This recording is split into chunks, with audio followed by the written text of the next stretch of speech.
আসসালামু আলাইকুম। সংবাদে আপনাদের সবাইকে স্বাগত জানাচ্ছি। আমি ফিরোজ তোহা। শুরুতেই আরবে কেবলস সংবাদ শিরোনাম। বাংলাদেশের সর্বশেষ গুরুত্বপূর্ণ আপডেট সংবাদে আপনাকে স্বাগত। শুরুতেই সংবাদ শিরোনাম, পরে বিস্তারিত। প্রথমে জানাব, জামাত ইসলাম বিসমিল্লাহ বলে মিথ্যা বলা শুরু করে এনসিপিও তা শিখে গেছে বললেন রাশেদ খান।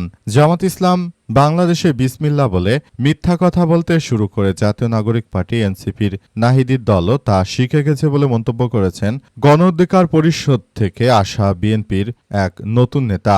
নিজের ভেরিফাইড ফেসবুক প্রোফাইলে এক পোস্টে তিনি এমন মন্তব্য করেছেন। এর আগে তিনি নুরুল হক নূরের সঙ্গে রাজনীতি করেছেন। তখন তিনি আওয়ামী লীগের সঙ্গে রাজনীতি করতেন। এখন বিএনপি ক্ষমতা আসার পরেই বিএনপির সঙ্গে মিশে তিনি বিশাল নেতা হয়ে গিয়েছেন। পোস্টে জামাত নেতা হামিদুর রহমান আজাদকে জঘন্য মিথ্যাচার বলে অভিহিত করেছেন।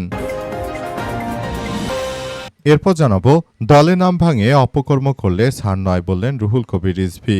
বিএনপি সিনিয়র যুগ্ম মহাসচিব অ্যাডভোকেট রুহুল কবির রিজভী জানিয়েছেন যে যারা দলে নাম ভাঙে অপকর্ম কার্যক্রম চালিয়ে বেড়াচ্ছে তাদের কোনো ছাড় দেওয়া হবে না। দলে নাম ভাঙে কোনো ধরনের অনৈতিক কর্মকাণ্ডে না জড়াতে নেতাকর্মীদের সতর্কবার্তা দিয়েছেন বিএনপির ভারপ্রাপ্ত মহাসচিব অ্যাডভোকেট রুহুল কবির রিজভী।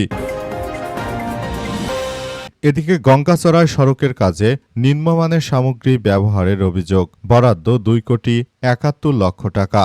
রংপুরের গঙ্গাচড়া উপজেলায় স্থানীয় সরকার প্রকৌশল অধিদপ্তর বা এলজিআরডির প্রায় 2,71,00,000 টাকার সড়ক উন্নয়নে নিম্নমানের নির্মাণ সামগ্রী ব্যবহারের অভিযোগ উঠেছে। স্থানীয়দের অভিযোগ, প্রকল্পে নির্ধারিত মানদণ্ড অনুসরণ না করে সালট, ঝামা এবং তৃতীয় শ্রেণীর ইট ব্যবহার করে তারা সড়কের কাজ করেছে বলে এমন কথা জানা গেছে। এবারে জানাবো, 6 মাসে অর্থনীতিতে কিছু ইতিবাচক পরিবর্তন এলেও নেতিবাচক প্রবণতাই বেশি বলছে সিপিডি। সরকারের প্রথম 6 মাসে বাংলাদেশে কিছুই করতে পারেনি। তারা আইন শৃঙ্খলা কোনো উন্নতি ঘটাতে পারেনি, বিদ্যুৎ দিতে পারেনি, জ্বালানি দিতে পারেনি। দুর্নীতির দিকে এগিয়ে যাচ্ছে বাংলাদেশ বলে জানিয়েছে সিপিডি। আজ সিপিডির সম্মানিত ফেলো ডক্টর দেবপ্রিয় ভট্টাচার্য এমন কথা জানিয়েছেন। তিনি বিএনপিকে সতর্ক করে বলেছেন, যদি এভাবে রাষ্ট্র চালাতে চান খুব শীঘ্রই বাংলাদেশের রাষ্ট্র মেরামত করার জন্য সবাইকে আরও বেশি সতর্কতার সহিত কার্যক্রম চালাতে হবে। তাছাড়া পুরো রাষ্ট্রের কাঠামো একদম ভেঙে পড়বে বলে জানিয়েছেন তিনি। এবং সর্বশেষ জানাবো, ইন্দোনেশিয়ায় বনে আগুন লাগানোর অভিযোগে গ্রেপ্তার 72।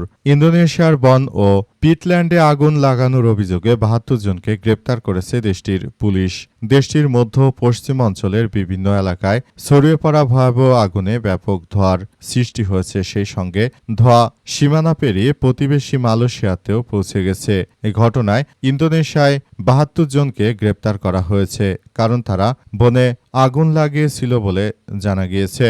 মূলত এইসব দুর্বৃত্তরা তারা বনে আগুন লাগিয়ে নিজেদের স্বার্থ হাসিল করতে চেয়েছিল। এখন এই বনের ভয়াবহ আগুনের ঘটনা পুরো চারপাশের এলাকায় একদম ছড়িয়ে পড়েছে। প্রিয় দর্শক, এতক্ষণ শুনছিলেন সংবাদ শিরোনাম, এবারে বিস্তারিত।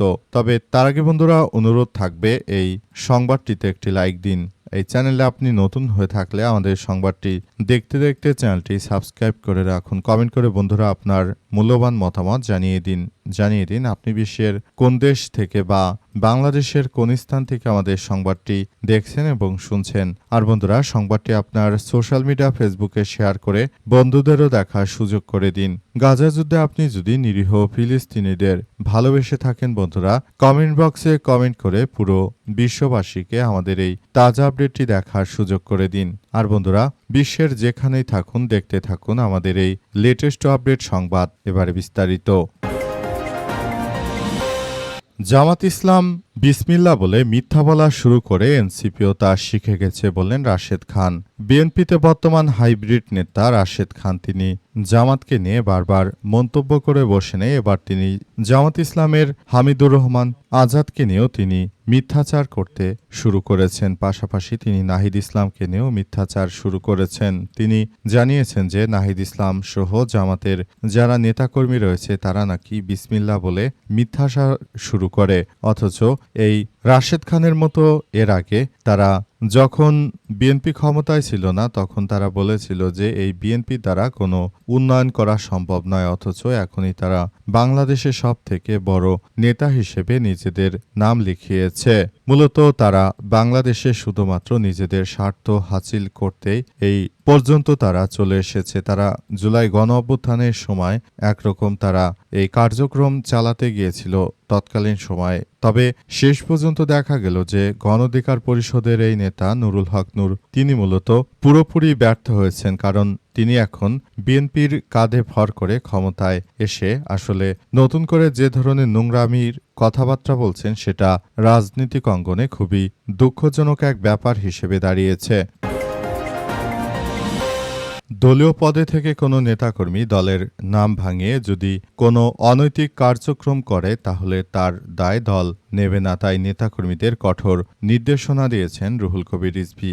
বিএনপির সিনিয়র যুগ্ম মহাসচিব বর্তমান বিএনপির ভারপ্রাপ্ত মহাসচিব অ্যাডভোকেট রুহুল কবির রিজভী আজ নেতাকর্মীদের এই কঠোর নির্দেশনা দিয়েছেন। তিনি জানিয়েছেন যে যারা বিএনপি নেতাকর্মী রয়েছে, যারা বিএনপির হয়ে কার্যক্রম পরিচালনা করছে, তারা যদি অনৈতিকভাবে কোনো কার্যক্রম করে তাহলে তাকে দলে আর জায়গা দেওয়া হবে না। তিনি আরও জানিয়েছেন যে তাই এখন থেকে এসব বিষয়গুলো নিয়ে খুব গুরুত্ব দিয়ে সবকিছু করতে হবে। এ অবস্থা বাংলাদেশটাকে একটি সুন্দর ও ভয়াবহ যে কার্যক্রম শুরু হয়েছিল সেখান থেকে আসলে সবাইকে আরও বেশি এই ভয়াবহ বিপর্যয় থেকে বেরিয়ে আসার কথা বলা হয়েছে।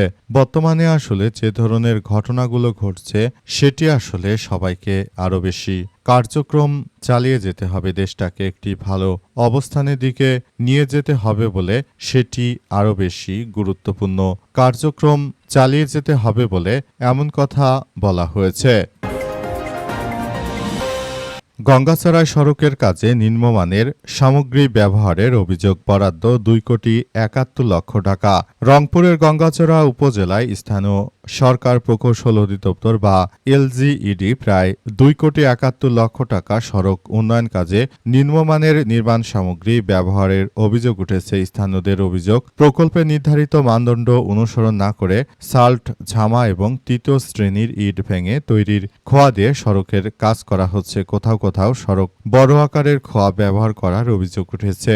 বড় আকারের খোয়া ব্যবহার করলে হবে কি, যখন বৃষ্টি হবে তখন কিন্তু তার চারপাশে যে গ্যাপ ছিল সেই গ্যাপের জায়গায় যে মাটি ছিল সেই মাটি যখন দেবে যাবে তখন সড়কের পাকা করা অংশ নিচের দিকে দেবে যেতে পারে বলে এমন কথা জানা যাচ্ছে। আসলে নতুন করে এই ঘটনা এমনভাবে ঘটেছে সেটি কোনোভাবে আসলে গ্রহণযোগ্য হতে পারে না।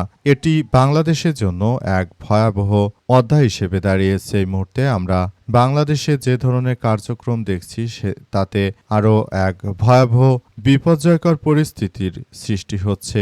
এখান থেকে আসলে বের হয়ে আসতে হবে, তাছাড়া আর কোনো বিকল্প কিছু থাকবে না বলে এমন কথা জানা যাচ্ছে। সবাইকে আরও বেশি সতর্ক অবস্থায় থাকতে হবে বলে জানিয়েছেন তিনি।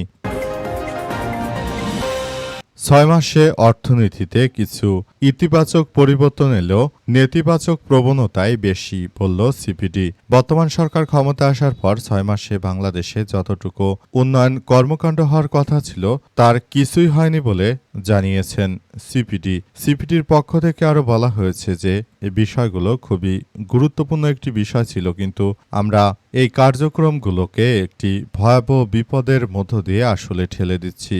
এই মুহূর্তে আমরা বিষয়গুলো খুবই গুরুত্ব সহকারে দেখছি। বিএনপি সরকার ক্ষমতা আসার পর থেকে তারা দেশের মানুষকে এটা সেটা দেবে বলে যে প্রতিশ্রুতি দিয়েছিল তার কিছুই দিতে পারেনি। এমনকি তারা জ্বালানি ও বিদ্যুতের যে তীব্র সংকট বাংলাদেশে তৈরি হয়েছে এটি কিন্তু বাংলাদেশের ইতিহাসে এক ভয়াবহ বিপর্যয়কর পরিণতি অপেক্ষা করছে। বাংলাদেশে অতীতে এতটা ভয়াবহ বিদ্যুতের লোডশেডিং কিন্তু আমরা কখনোই দেখিনি। বর্তমান যেটা হয়েছে আসলে সেটা বিএনপি সরকারের জন্য খুবই এক দুঃখজনক ব্যাপার, কারণ তারা পুরোটাই ব্যর্থ হয়েছে। তারা দেশের যে জ্বালানি ও বিদ্যুতের যে সংকট ছিল সেই সংকটকে তারা আরও ঘনীভূত করেছে বলে এমন কথা জানানো হয়েছে। আরও বলা হয়েছে যে এই ঘটনাগুলো বিএনপি সরকার যেটা করছে সেটা আসলে কোনোভাবেই গ্রহণযোগ্য হতে পারে না।